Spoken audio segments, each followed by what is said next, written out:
에베소서 2장 10절을 같이 읽겠습니다. 우리는 그의 만드신 바라 그리스도 예수 안에서 선한 일을 위하여 지으심을 받은 자니 이 일은 하나님이 전에 예비하사 우리로 그 가운데서 행하게 하려 하심이니라. 아멘.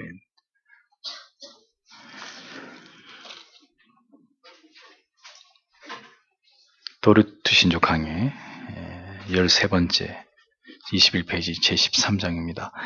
하나님께서 성도를 인내하게 하신다는 이 확신은 죄악에서 구원받은 사람들로 하여금 경건함을 무시하고 세상으로 나가도록 하지 않고 오히려 주님께서 정하신 길 안에서 조심스러운 마음을 계속 가져서 그 길로 행하게 하는 것이다. 이는 하나님 아버지께서 주시는 그 사랑을 남용함으로써 하나님의 은혜가 그들에게서 떠나는 일이 없고 따라서 양심이 고통을 받는 지경에 빠지지 않도록 해주시는 것이다. 그렇습니다.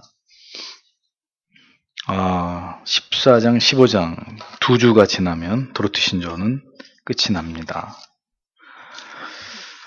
그리고 기독교 강요를 시작할 텐데 기독교 강요를 이제 시작을 하기 때문에 여러분들이 원하시든 원치 않든 기독교 강요를 읽으셔야 되겠죠. 기독교 강요의 번역본이 여러 종류가 나와 있는데 쭉 살펴본 결과 가장 최근에 번역된 책이 가장 쉽게 이해하기 좋게 이렇게 기록이 되어 있습니다. 여러 출판사에서 많이 나왔어요. 많이 나왔고 근데 제일 여러분들이 보기 편하시고 활자도 그렇고 번역한 내용도 그렇고 제일 또 원문에 가까운 이런 번역본은 크리스천 다이제스트에서 나온 기독교 강요입니다. 크리스천 다이제스트에서 2번 나왔어요. 근데 옛날에 나온 거는 그 활자가 옛날 활자라 보시기 좀 어려워요. 그러니까 교회 홈페이지에 기독교 강요 추천한 그 기독교 강요 책을 사십시오. 근데 만만치 않아요. 1, 2, 3권, 3권을 보셔야 돼요. 그런데 개혁교회 신자라고 하면서 칼빈의 기독교 강요 정도 집에 한 권이 없고 한 번도 안 읽었다 그러면은 말이 안 되는 거죠. 그러니까 이번 기회에 반찬값 조금 절약하시고 용돈 조금 아끼셔가지고 크리스천 다이제스트에서 나온 기독교 강요를 사셔서 이제 3주, 2주 후면 기독교 강요를 시작하는데 미리미리 읽으시면서 또 강의를 들으실 준비를 하시는 게 좋을 것 같습니다.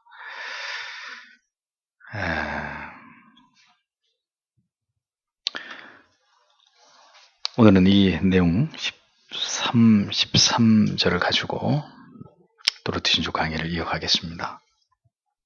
구원의 확신 속에서 견인의 은혜를 누리고 있는 자들은 어떤 삶을 지향하게 되는지를 신조는 설명해 주고 있습니다. 신앙의 깊이에 따라서 정도의 차이는 있을 수 있는데 신조와 교리가 밝히고 있는 이러한 원리에서 아주 벗어나 있는 신자의 삶은 절대로 올바른 신앙이라고 볼 수 없습니다. 그렇게 성경과 교리가 전혀 언급하고 있지 않은 정체불명의 신앙, 성경과 교리가 말하고 있지 않은 정체불명의 신앙, 자기는 이렇게 자기 방식대로 믿고 있다고 주장하는 이런 신앙들, 절대로 올바른 믿음이 아닙니다. 그래서 우리는 성경을 알아야 되고 성경이 말씀하고 있는 신앙에 도달하기 위해서 언제나 하나님의 은혜를 구하면서 지성을 다해서 그 길을 찾아가야 될 의무가 반드시 신자에게 있는 것입니다. 역사 속에서 검증된 신실한 그리스도인들이 걸어간 그 길이 가장 안전한 길이에요. 성경에서 그 길을 old path, 옛 길이라고 분명히 얘기하고 있잖아요. 신자는 그 길을 뒤따라가는 사람들입니다. 신앙에서 내가 개척해 나아가는 새로운 길이라는 건 존재하지 않아요. 새로운 신앙, 새로운 교회, 새로운 예배, 굉장히 위험한 말들이고 표현들입니다. 성경과 교리가 인정하지 않는 많은 신앙의 유형과 형태들을 무지하고 어리석은 인간들은 지금까지 만들어 왔습니다. 성경 안에서부터 이미 그런 일들은 비일비재했죠. 자기들 마음대로 하나님의 형상을 만들어서 예배하고 자기들 마음대로 하나님 앞에 제사 드리다가 자기들 마음대로 하나님의 성물을 손대다가 그렇게 해서 죽임을 당한 사람이 한둘이었습니까? 자기들이 믿고 싶은 대로 하나님을 믿는 빗나간 믿음들을 합리화하는 이런 일들은 하나님을 믿지 않는 것보다 더 악한 일입니다. 그러한 신앙이 모두 기형화된 신앙이라고 말할 수 있고, 알미니안주의는 그 대표적인 성경에 어긋난 거짓된 신앙 가운데 하나이죠. 올바른 믿음은 언제나 성경의 지지를 받아야 합니다. 성경과 교리와 교회사 속에서 분명한 지지와 확신을 얻을 수 있어야 합니다. 그렇지 않을 때 그러한 신앙이 결국 무수한 오류를 만들게 되고 나아가서 이단이 되는 것이고 정주에서 벗어날 수 없는 심각한 그릇된 신앙이 되고 마는 것입니다. 하나님께서 우리를 견인하신다는 사실은 택함을 받은 성도로 하여금 더 경건한 삶을 살아가게 만드는 이유가 된다고 오늘 교리가 설명합니다. 13항은 하나님께 붙들린 자들이 죄악에서 돌이킨 이후에는 안일하게 살아가는 것이 결코 아니라 더욱 바르고 경건한 삶을 살아가게 된다는 사실을 설명하고 있습니다. 우리가 기억해야 될 사실은 견인에 대한 확신은 결코 영적인 부주의를 낳지 않는다는 것입니다. 스스로 자신이 받은 구원은 확신하면서도 영적인 모든 거룩하고 경건한 의무들에 대해서는 일체의 무관심과 게으름으로 일관하는 그런 삶을 신자는 살아갈 수 없다고 성경과 교리는 제창을 하고 있습니다. 만약에 자신이 거듭난 그리스도인이라고 여기면서도 쉽게 유혹에 무너지고 습관적으로 죄를 짓는 자리에 있다면 자신에 대한 진정한 구원의 은혜가 있는지를 진지하게 돌아봐야 할 것입니다. 진정한 은혜는 경건과 거룩함을 추구하게 되어 있고 따라서 필연적으로 죄와 싸우게 되어 있습니다.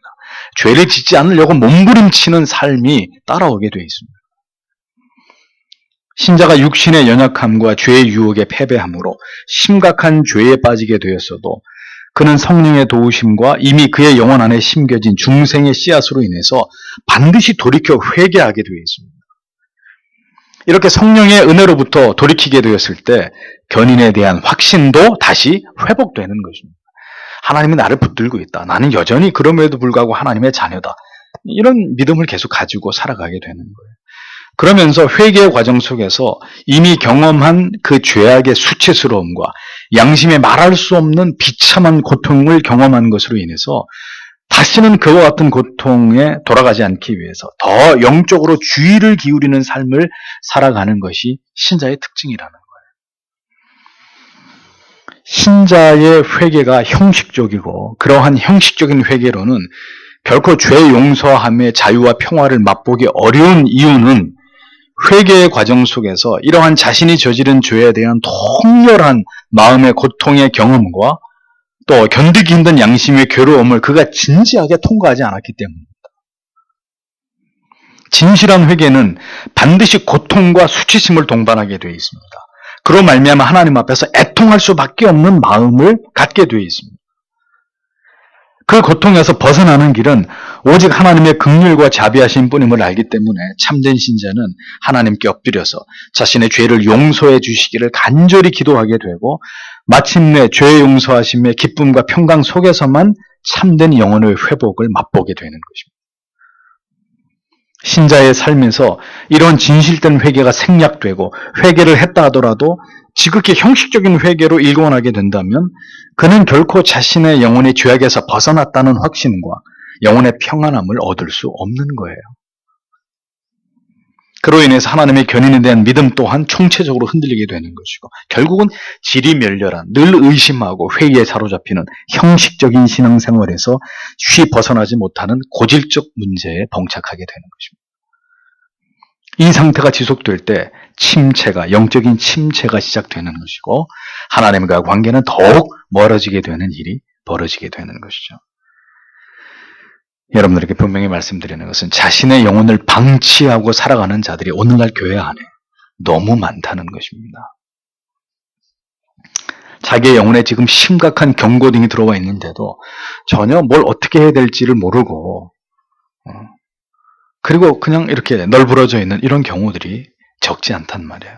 이미 그 영혼이 하나님과 멀어져 있고 죄악의 잠식당에 있기 때문에 아무런 영혼의 어떤 반응이 일어나지 않는 이런 경우들이 많다는 겁니다. 성화를 이루어 나아갈 영혼의 동력을 완전히 잃어버렸기 때문입니다. 그 모든 이유는 자신의 영혼에 대한 무관심, 영적인 부주의함, 경건에 대한 훈련을 게을리함, 이런 것들이 결정적인 원인이라는 거예요. 자신의 영혼을 사랑하지 않는 자, 자신의 외모를 꾸미는 일에는 뭘 화장을 어떻게 하고 머리 스타일을 어떻게 옷을 뭘 입고 자기 외모를 꾸미는 일에는 언제나 열심이지만 보이지 않는 영혼의 깊은 질병을 방치하고 있는 사람에게는 영혼의 죽음이 찾아올 뿐이라는 것을 우리는 절대로 잊지 말아야 됩니다. 말씀과 기도와 멀어지니 세속에 대한 미련과 욕망이 급격히 증대되는 것은 당연한 일이죠. 말씀을 드리면 미세한 반응이 있는 것 같다가도 또다시 급격히 메마른 상태로 돌아가는 그런 일들이 다반사입니다. 여러분이 한 끼의 밥을 거르기만 해도 몸이 허기를 느끼고 기운을 잃어버리는데 어찌 하나님의 말씀을 그래도 멀리하고 은혜의 방편을 쉬망각하면서도 자기의 영혼이 건강하고 세속의 정서를 단박에 물리칠 수 있다고 생각하시는 겁니다. 그건 어리석은 생각이란 말이에요. 자기 자신을 속이고 있는 거예요. 저 문만 열고 나가면 벌써 세상으로 달려가고 세상의 친구들, 세상의 화려한 것들, 세상에서 먹고 마시고 누리는 것들, 그런 것에 마음이 빼앗기는 사람에게 어떻게 경건한 삶이 가능합니까? 경건의 능력을 가지고 믿음을 지키는 삶이 가능하겠습니까? 하나님과의 친밀함을 맛보는 삶이 그의 삶 가운데 이루어지겠습니까? 하나님께서 택하신 자녀라면 하나님께서는 이러한 지경에 놓여 있는 자녀들을 그들의 영혼을 절대로 외면하지 않습니다. 그 가운데 그들을 건지시는 놀라운 은혜를 베푸심으로 그들에 대한 하나님의 사랑을 확인시키시죠. 그렇게 그의 죄악 가운데서 건지움을 받는 자는 이것이 절대로 자기의 노력으로 인함이 아니라는 것을 깨닫고 진실로 더 그 하나님께 감사와 영광을 돌리게 되어 있다는 거예요. 그리고 결단코 이와 같은 은혜를 베풀어 주신 하나님의 마음을 두 번 다시 아프게 하지 않으리라. 그렇게 결단하고 마음을 그것으로 굳게 하는 이런 변화를 나타내게 마련이라는 겁니다. 물론 그는 또다시 흔들릴 수 있고 마음의 거룩한 결의가 무너질 수 있어도 결코 하나님의 은혜로부터 완전히 벗어나서 이전의 그 심각한 죄와 타락의 길로 다시 돌아가지는 않는다.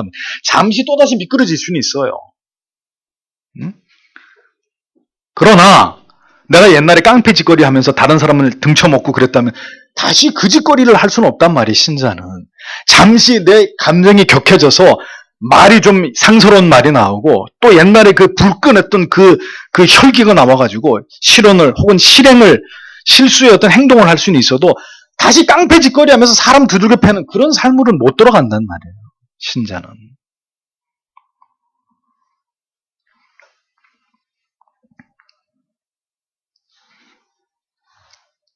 그것이 얼마나 심각한 내 영혼에 깊은 상처를 주었는지를 기억하고 있기 때문입니다. 한평생 하나님을 신앙하는 신자 안에는 이렇게 바른 믿음을 성숙한 믿음으로 나아가는 길에서 많은 것들을 경험하게 되는 이런 체험들이 동반됩니다. 좌충우돌하면서 내면의 깊은 고통과 고뇌를 경험하기도 하고 반대로 그런 것들로부터 노임을 받을 때 그 마음에 하나님이 주시는 기쁨과 환희를 희열을 맛보기도 하고 하나님과의 친밀함을 이어갈 때 영원히 누리게 되는 무엇과도 바꿀 수 없는 평강을 맛보기도 하고 또 하나님하고 멀어지면 차디찬 얼음장처럼 식어져서 하나님 앞에 무언가를 기도하려고 엎드리고 말씀을 펴도 정말 아무것도 하나님이 들으려고 하지 않고 나에게 말씀해 주지 않으려고 하는 것 같은 어떤 적막함을 맛보기도 하는 이런 다양한 체험들이 신자의 마음과 영혼에 차곡차곡 쌓여져 가는 것입니다. 그런 일들이 있어야 그 신자의 믿음이 올바른 신앙의 방향성을 쫓아가고 있다 이렇게 말할 수 있는 무수한 경험들을 하게 되는 거예요. 그게 다 필요한 거죠. 믿음의 성숙을 향해 나아가는 과정에서 이런 일들은 다 우리가 반드시 경험해야 되는 일들이에요. 그래서 저는 여러분들에게 자주 말씀드립니다. 아픈 분, 더 처절하게 아픔을 느껴보라고 얘기합니다. 자신에 대해서 절망하는 사람, 아주 그 절망의 끝까지 내려가 보라고 얘기합니다. 다만 타락해서 죄를 짓고 있는 자에게는 끝까지 죄를 지어보라고 말하지는 않습니다. 그러면 그로부터 돌이킬 때 엄청난 고통이 수반될 수 있고 인생의 귀중한 시간을 다 허비하게 되는 심각한 후유증을, 데미지를 만들 수 있기 때문에 무엇보다 그렇게 죄악의 끝까지 가다가 영영 돌아오지 못하는 경우가 생긴다면 그 사람은 불택자일 수밖에 없는 중대한 문제가 생기기 때문이죠. 그래서 죄를 지는 사람한테 끝까지 죄 지어보라고 이렇게는 절대로 얘기하지 않습니다. 얘기해서도 안 되는 것이고.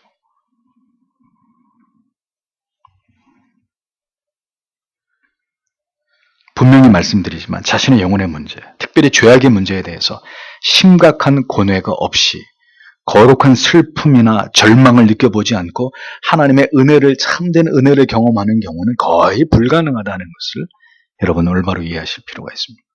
모든 신자는 아주 진지하게 하나님의 사랑과 긍휼과 자비를 경험하게 되는 기회를 얻게 됩니다.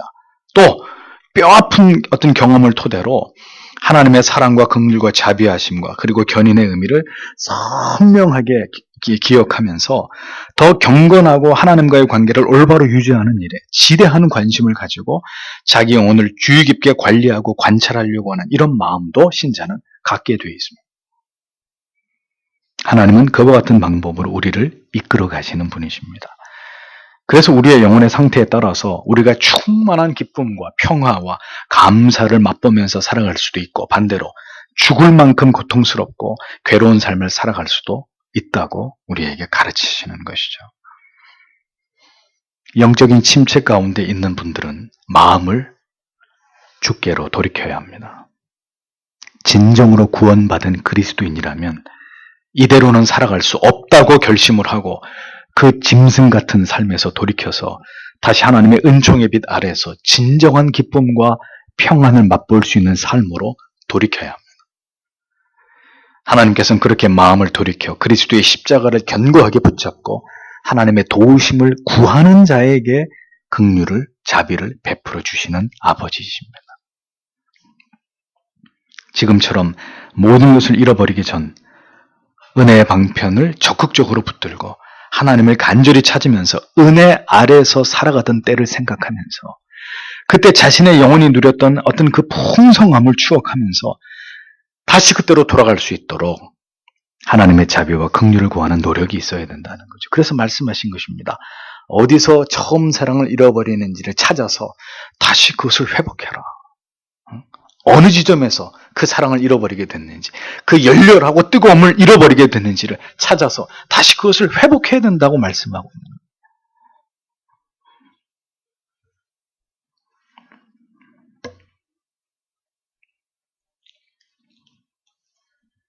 하나님께서는 왜 그렇게 하나님의 낯을 구하면서 도우심을 구하는 자녀의 손길을 거부하시겠습니까? 그렇게 간절함으로 주께로 돌아오고 다시 주님 안에서 영적인 충만함을 맛보기를 소원하는 그 자의 소원에 대해서 왜 하나님이 거부하시겠습니까? 그러나 죄인이 그렇게 하나님께 엎드려서 갱신과 회복을 구하기까지 그 마음이 낮아지는 일은 절대로 쉬운 일이 아니기 때문에 사람마다 다르겠지만 하나님께서는 긴 침체와 고통과 갈등과 궁핍 속에 혹은 질병 속에 그 영혼을 두시기도 하시는 것입니다. 그래서 그 영혼으로 하여금 결국은 하나님을 찾고 세상에서 찾을 거 다 찾아봐도 다 소용없고 누구 하나 내 마음을 알아주지 못하고 나를 위로하는 자가 없다고 판단되는 그 순간까지 그렇게 하나님이 철저하게 그를 깨트리고 낮추시고 난 다음에 결국은 하나님을 찾고 하나님께로 돌이키도록 하나님께서는 강권적으로 그의 삶과 모든 환경 속에서 역사하시는 분이라는 거예요. 그래서 자신의 힘으로 지켜오던 모든 삶에 어느 날 엄청난 균열이 일어나고 자기의 힘으로 도저히 수습되지 않는 상황까지도 하나님은 그 사랑하는 자녀들을 이끌고 가시는 분이십니다. 그런 일은 내 인생에 절대로 일어나면 안 돼라고 얘기하지 마세요. 그건 우리의 희망사항이고 하나님은 얼마든지 우리를 그 지점까지 끌고 가실 수 있는 분이에요. 왜? 하나님의 목적은 우리가 돌이켜 다시 은혜의 자리에 서는 것이, 거기에 세우는 것이 하나님의 목적과 뜻이기 때문입니다. 시편 51편은 넘어짐을 경험한 다윗이 하나님께로 그 마음을 돌이키면서 고백한 시입니다. 하나님의 사람들은 죄를 범한 이후에 어떻게 하나님께 용서를 구하고 다시 돌이켜야 되는지를 이 시편 52편은 그것에 대한 아주 중요한 모본을 우리에게 보여주고 있죠. 그 시편 51편을 보세요. 다윗이 얼마나 자기 죄에 대해서 애통합니까? 자기를 낮추기 위해서 얼마나 노력하고 있습니까? 마음을 찢으면서 하나님께 처절하게 용서를 구하고 있잖아요. 나의 죄를 맑게 씻기시며 나의 죄를 깨끗이 하소서. 내가 죄악 중에 출생하였으며 모친이 죄 중에 나를 잉태하였나이다. 주의 얼굴을 내 죄에서 돌이키시고 내 모든 죄악을 도말하소서. 하나님이여, 내 속에 정한 마음을 창조하시고 내 안에 정직한 영을 새롭게 하소서. 주 앞에서 나를 쫓아내지 마시며 주의 성신을 내게서 거두지 마소서. 구구절절히 다윗은 자기를 완전히 낮춘 상태에서 처절하게 하나님의 긍휼과 자비와 용서를 구하고 있잖아요. 왕이 아니라 죄를 지은 비참한 죄인의 모습으로 하나님께 엎드리고 있는 다윗의 모습을 그의 고백 속에서 보지 않습니까? 물론 그가 그렇게 철저하게 회개할 수 있었던 것은 하나님이 나단 선지자를 보내셔서 비수 같은 꾸짖음으로 그의 죄를 지적해 주었기 때문이죠. 그래서 꾸짖음과 징계와 책망도 하나님의 은혜라는 것입니다. 그 따가운 채찍이 내 영혼을 후려치는 것도 나를 깨우고 돌이키게 하시려고 하는 하나님의 사랑과 하나님의 열심이 있으시기 때문인 거죠. 하나님의 사랑하는 자녀에게 하나님께서 매를 드시는 것이지 버린 자에게 책망의 막대기를 드시는 하나님이 절대로 아닙니다. 하나님께서는 오늘도 여러분들의 양심의 깊은 곳을 자극하십니다. 그리고 그만 돌아오라고 말씀하십니다.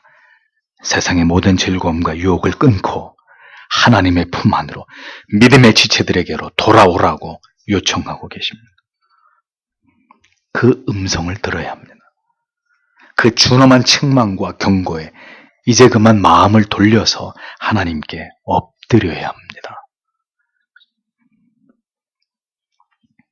깨닫지 못하는 우매한 백성들, 그들의 최후는 무엇이었습니까? 멸망이었습니다. 개인적으로나 국가적으로나 지금은 하나님의 마지막 경고를 듣고 있는 시기입니다. 하나님의 사람들은 그때 그 마지막 기회에 돌이키는 사람들이에요. 다시 돌이켜서 바른 믿음의 길을 가는 자들입니다. 그 생명의 달콤함을 절대로 포기하지 않는 사람들이. 이 따사로운 가을 햇볕과 바람에 나뒹구는 낙엽들을 바라보는 이 계절이 우리에게 주는 이 정취와 즐거움을 오늘도 그대가 맛보지 못하고 살아가고 있는 것은 바로 그대 속에 있는 죄 때문입니다. 하나님을 향한 불순종 때문입니다. 하나님을 떠난 자에게는 절대로 평안과 안식과 감사가 없다는 것을 기억하십시오. 지금도 죄악에서 벗어나지 못하고 있는 가련한 내 영혼 때문에 여러분이 그렇게 정처 없는 삶을 살고 있는 거예요. 웨스트민스터 신앙고백서 18장 4항은 이렇게 말합니다.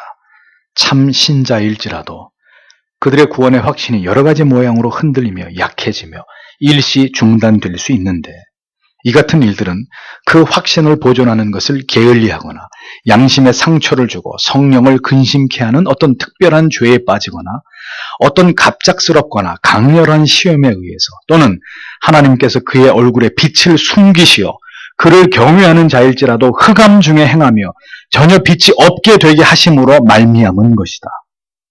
그렇지만 하나님의 씨와 믿음의 생활이나 그리스도와 형제들에 대한 사랑 그리고 의무에 대한 신실한 마음과 양심이 결코 전적으로 그들에게 결여되어 있는 것이 아니기 때문에 성령의 역사로 말미암아 이 확신이 적당한 때에 솟게 되는 것이며 또한 그간의 심한 절망에서도 이 성령의 역사로 말미암아 그들이 버티어내는 것이다.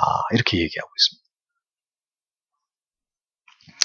다시 얘기하지만 여러분, 1차적으로는 성경을 열심히 읽어야 되고 2차적으로는 지금 이렇게 목사가 여러분들에게 강론하고 가르치는 이런 교리의 내용들만이라도 여러분들이 잘 섭렵을 하면 여러분들의 신앙에서 느끼는 혼란, 의문, 많은 문제들이 명쾌하게 해결될 수 있습니다. 모르니까, 무지하니까 계속 이렇게 혼란 속에서, 방황 속에서 그렇게 양다리를 걸치고 믿는 것도 아니고 안 믿는 것도 아닌 그런 삶에서 배회하게 되는 거예요. 시간 다 까먹고. 여러분 집에 웨스트민스터 신혼급에서 책이 한 권씩 있습니까? 내가 회원교회 다닐 때인가 그 빨간 책 공동 구매해가지고 다 이렇게 한번 나눠드린 적이 있습니다. 한번 잘 읽어보시라고요. 예. 우리의 신앙에 많은 의문들, 우리가 궁금한 것이 그 옛날에 우리의 믿음의 조상들에게는 안 궁금했겠어요? 답을 찾은 거예요. 성경을 연구하고 또 연구해서 하나님을 신앙하는 가운데 우리가 느낄 수 있는 많은 벽들, 많은 의문점들, 혼란들, 거기에 대해서 1차적으로 성경이 답을 하고 있고, 성경을 봐도 잘 이해하지 못하는 경우는 이런 하나님의 사람들을 통해 우리에게 주신 이런 좋은 신조와 교리의 내용을 통해서 정확하게 그 원인들을 파악할 수 있는 거예요. 그런데 왜 공부 안 하는 거예요? 에? 왜 성경 안 보고 왜 하나님을 알아가는 일이 그토록 여러분 게으르고 나태한 것입니까?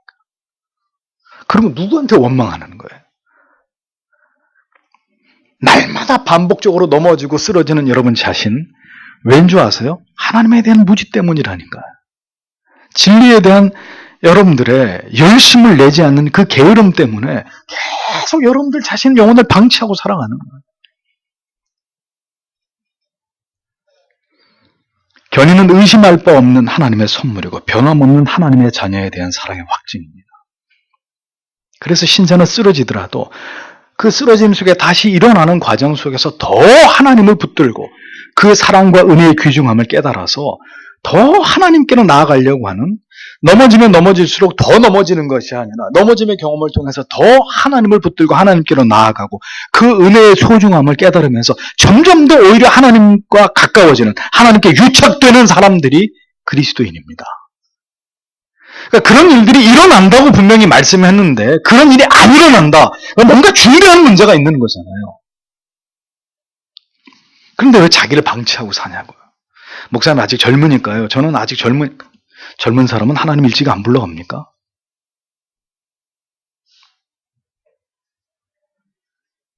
언제 하나님의 준엄한 심판이 이루어질 줄 모르고 주께서 언제 우리 가운데 강림하실지 알지 못하는 마지막 때, 여러분 우리가 이러한 말씀을 깨닫고 공부하는 것보다 더 중요한 게 어디 있습니까?